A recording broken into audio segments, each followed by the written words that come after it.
Hello, readers! Welcome to Read and Succeed. Today, we are going to be continuing with the series of My Pet Slime, and we're going to be reading the part 3, written by Courtney Scheinmel, illustrated by Rainy Corella. So, without any further ado, let's get ahead! Chapter 10 Mr. Goldblatt. I knew I should have taken my backpack to lunch with me, I said. Sometimes we think something is missing. But really, we've just misplaced it, Mr. Otter said. I didn't misplace anything, I cried. I think Claire stole it. What are you blaming me for? Claire said. You are the one who wanted to know what I had in my backpack, I said. Everyone else was minding their own business. I know you're upset, Piper, Mr. Otter said. But it's not okay to accuse Claire. She walked out of this class at the same time you did. She went to the bathroom during indoor recess, I said, and she took a really long time in there. Enough time to come all the way back here and open my backpack. I was trying to turn the sink off, Claire said. I went to the bathroom right after you, and I turned the sink off. No problem, I said. Now, Mr. Otto said. Why don't you tell us what's missing, and we can all help look for it? I don't help people who call me a liar, Claire said. Prove me or you're not a liar, I said. And let me see inside your backpack. You can't look in my backpack, Claire said. That proves that you're a liar. It doesn't prove anything except that you're completely weird, Claire said. There wasn't even anything in there except some empty lunch containers and a dust rag. It was a blankie, and that proves you did go into my backpack. Claire, is that true? Mr. Otto asked. Before Claire could answer, I grabbed her backpack out of her cubby. Hey, she said. She grabbed it back from me, and there was a rip sound. She broke it. She broke my backpack. It fell to the ground.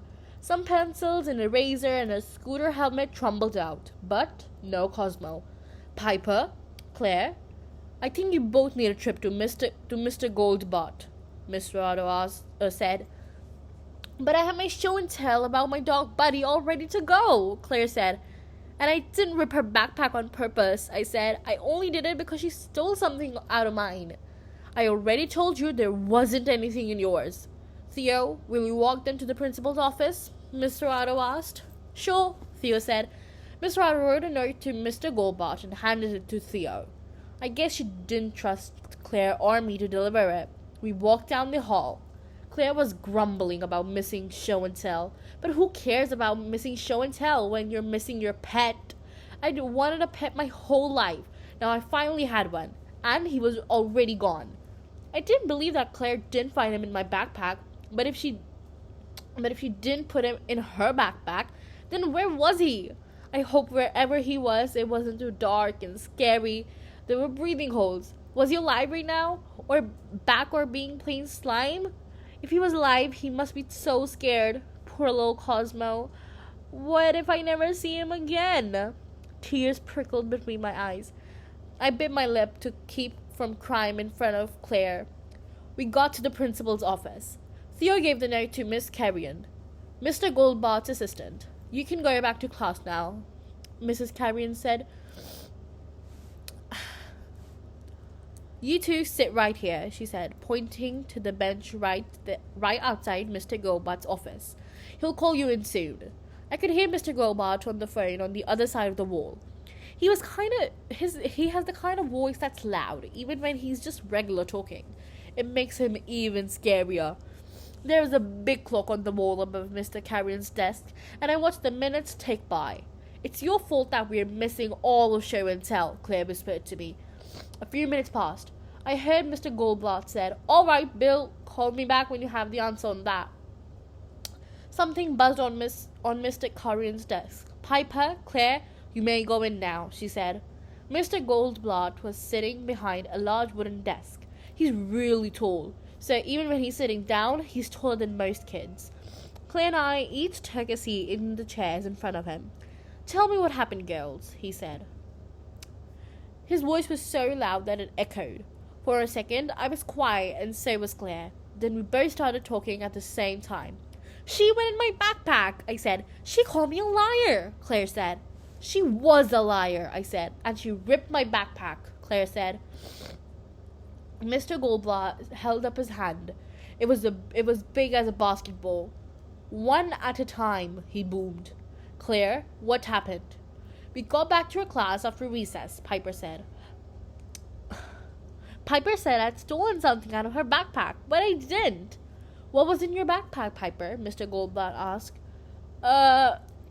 It was slime. I made it last night. Slime? Claire asked. You're being this weird about homemade slime? My cheeks burned. It was special, I said.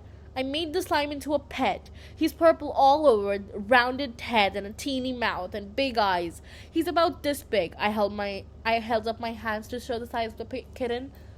And he's just the cutest thing I've ever seen. You were talking to the slime like it was alive, Claire said. Weirdo. I didn't let anyone see it, I told Mr. Goldblatt.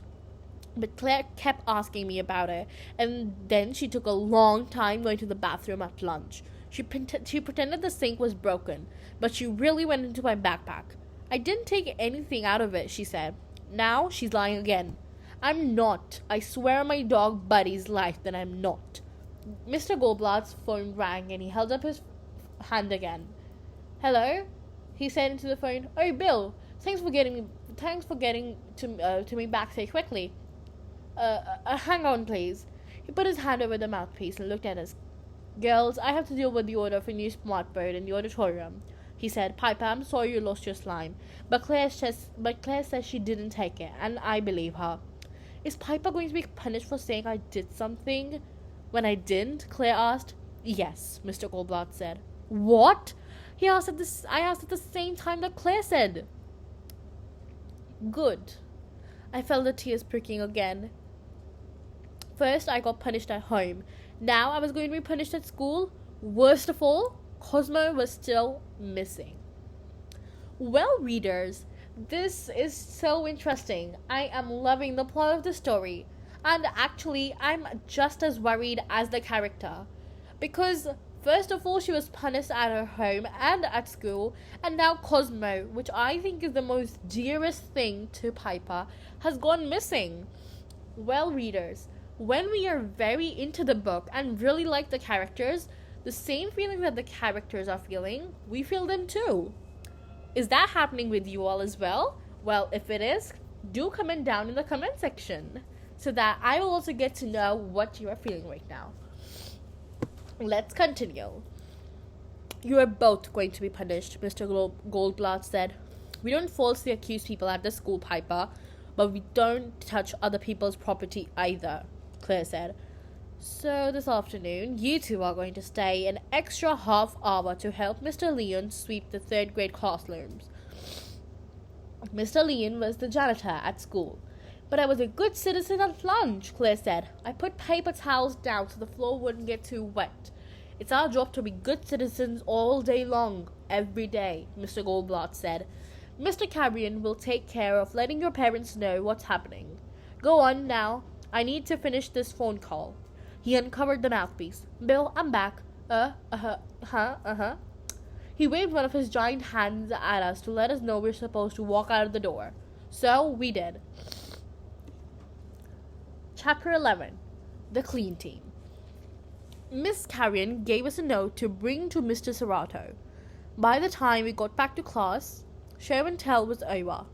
Not that I cared. The only thing that I cared about was Cosmo. I couldn't concentrate on any of the afternoon lessons. I pictured Cosmo escaping from wherever Claire had hidden him and wandering through the halls of our school looking for me. He couldn't talk, so he couldn't ask anyone how to find me. And even if he could talk, he turned back to slime whenever anyone saw him. Besides me, kids could run into the ball and squish him to death under their shoes. The bell rang at the end of the day. Everyone was dismissed, except for Claire and me. We had to wait for Mr. Leon. Miss Serrato sat at her desk and did paperwork. Claire and I sat next to each other at our table B seats. Cosmo, where are you? I thought. Stop staring at me, Claire said. I'm not staring. Yes, you are. No, I'm not. That's enough, Mr. Sriracha said. Knock, knock, a voice called from the doorway. Hey there, Mr. Leon, Miss Sriracha said. Look like you have some helpers today. She picked up her bag. Have a good afternoon. Have a good afternoon, girls. She told us. Tomorrow is a new day. All right? Clean time. Mr. Leon said. You ready to make some moves? Yeah, Claire and I mumbled. Mr. Leon cupped a hand to his ear. I said, You ready to make some moves? Yeah, we said a little bit louder. Mr. Leon said. Call me crazy, but I think you two are happy to be hanging out with me this afternoon. I'm sorry, I told Mr. Leon. It's not because of you. Something important to me is missing. That's why I'm unhappy. It's just slime, Claire said, rolling her eyes. And I'm unhappy because Piper thinks it's my fault, but it's not. Are there any distinguishing characters about the missing slime? Mr. Leo asked. Oh yeah, I said. It's purple and as big as a kitten, but with a rounded head, big eyes, a teeny mouth, and little arms that are just long enough for cuddling. Claire rolled her eyes again. Have you seen anything like it? I asked. I don't believe I have, Mr. Leon said, but I'll keep an eye out now. Lucky for you, I happen to know the best method for finding lost things. What? Cleaning, he said. He turned to Claire, and even if it's not your fault that Piper slime is missing, helping to find out would be a good citizen thing to do. But it's not like I'll get to make morning announcements or anything, she said. Yeah, you never know, Mr. Leon said. So what do you say? Can we get started? Fine, Claire said. Okay, I said. Fist bump, Mr. Leon said. He held out a fist and we both bumped him. Now on to Mr. Wade's classroom. Why don't we start right here where we are? Claire asked. I always start from Mr. Wade's room, Mr. Leon said. You know why? Why? Because she teaches in classroom A, and A comes before B in the alphabet. Let's make some moves. He bobbed his head as he crossed the hall. Claire and I just regular walked. Mrs. Wade had put all her students' name up on board on sunshine-shaped construction paper. In our classroom, our names are not on diamonds. In our classroom, our names are on diamonds. Mrs. Wade's room also had a desk set up in rows. Miss Ratto had pushed her desks together to make table A and table B. Mr. Lincoln told us to lift the chairs onto the desks. That way, it'd be easier to sweep under them. I checked under every single desk looking for Cosmo, but I didn't find him. When all the chairs were lifted, Mr. Leon did the sweeping. I took turns holding the dustpan. Good job, clean team, Mr. Leon said. Now, on to 3B. Let's make some moves. Back in our classroom, we lifted the chairs again. I looked for Cosmo under every desk, especially Claire's desk, but he wasn't there.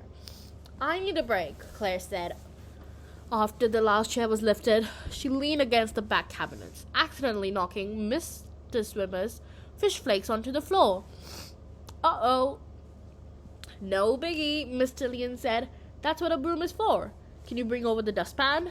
I don't have it, Claire said. Me neither, I said. You used it later, she said. No, you did. No, you. Oh, maybe I did, she said. But that means it was your turn to remember to bring it back here.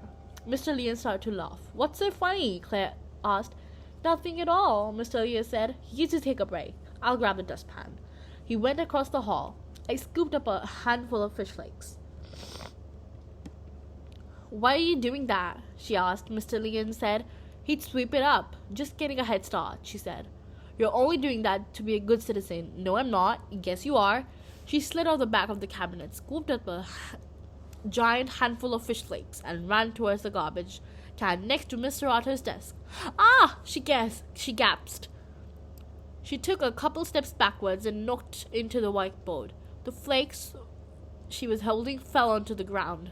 What's happening? I asked. There's something alive in the garbage can. My heart started thumping. I raced over. Could it be him?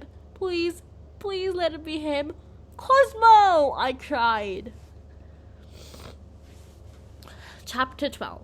Almost a happy ending. He was sitting on top of a bunch of crumbled papers. I scooped him up and cuddled him close. I was so worried about you, I said. How did you end up in here? Cosmo didn't answer. He just made his good Cosmo sounds. There was a rubber band stuck to his head and a tissue stuck to his body. I pulled them off and brushed them away. The Oreo crumbs around his mouth. You ate my lunch, didn't you? I said. Cosmo gurgled. I'm sorry, I didn't realize you'd need food since you're slime. But of course you do, because anything that's alive needs food, no matter what it is made of. That's the slime you made? Claire asked. I nodded. It is. But how is it? What is it? Am I dreaming?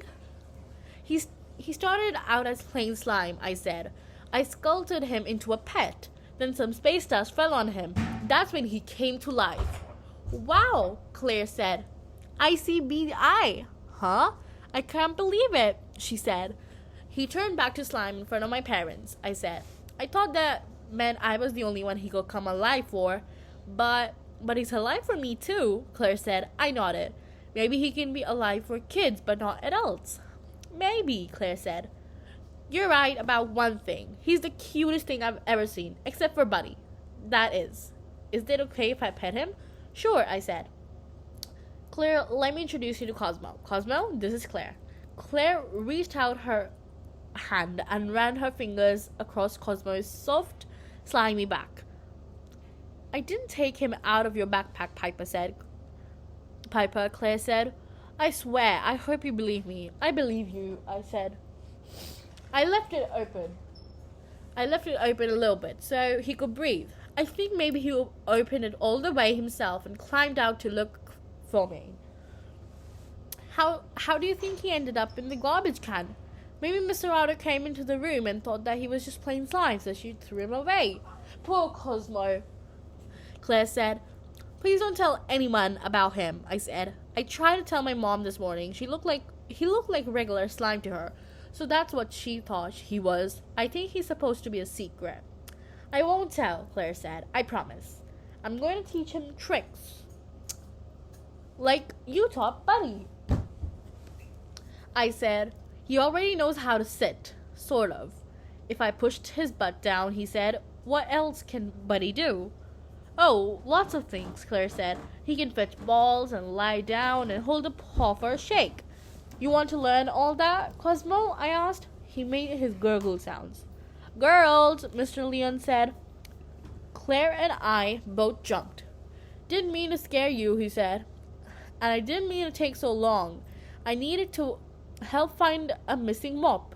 How are you guys doing? We're all good, Claire said. Everything is totally normal. Better than normal, I said. You found the mop, and I found my slime. That's it right there? Mr. Leon asked. Yep, Cosmo had turned back to plain slime in my arms, but he still looked cute to me. That's the best looking slime I've ever seen, Mr. Leon said. I'm glad you found it. Actually, Claire found it, I said. But Piper made it, Claire said. If she didn't make it, there wouldn't be anything to find. That's surely true, Mr. Leon said. Way to go, clean team. I love a happy ending. Almost a happy ending, I said. We still need to sweep this room. You two ready to make some moves with the dustpan? Mr. Leon asked. Yes, Claire and I said. Chapter 13. Oh no, Grandma. About an hour later, I was back at home. Dad was in his office, still working on a tough section of his book. He told me I had to play alone. That was fine with me because I wasn't actually alone. I never have to play alone again. I had Cosmo. I sat down on the bedroom floor and patted the rug beside me. Come here, Cosmo, I said. Sit. He sat all by himself. Oh, good boy, I said. Now, I'm going to teach you to play fetch, like Claire's dog, Buddy. I held up a tennis ball. When I roll this across the room, you go get it and bring it back. Okay? Cosmo gurgled, which I took as a yes. Here we go, I said. I rolled the ball. Get it, boy. Cosmo hopped after the ball, scooped it up, and brought it right back. You're a natural at fetching, I told him. Let's play again. I rolled the ball. Cosmo took a couple of steps forward. But then he seemed to change his mind about fetching. He turned around and hopped onto my lap. Oh, you just want to snuggle? I asked.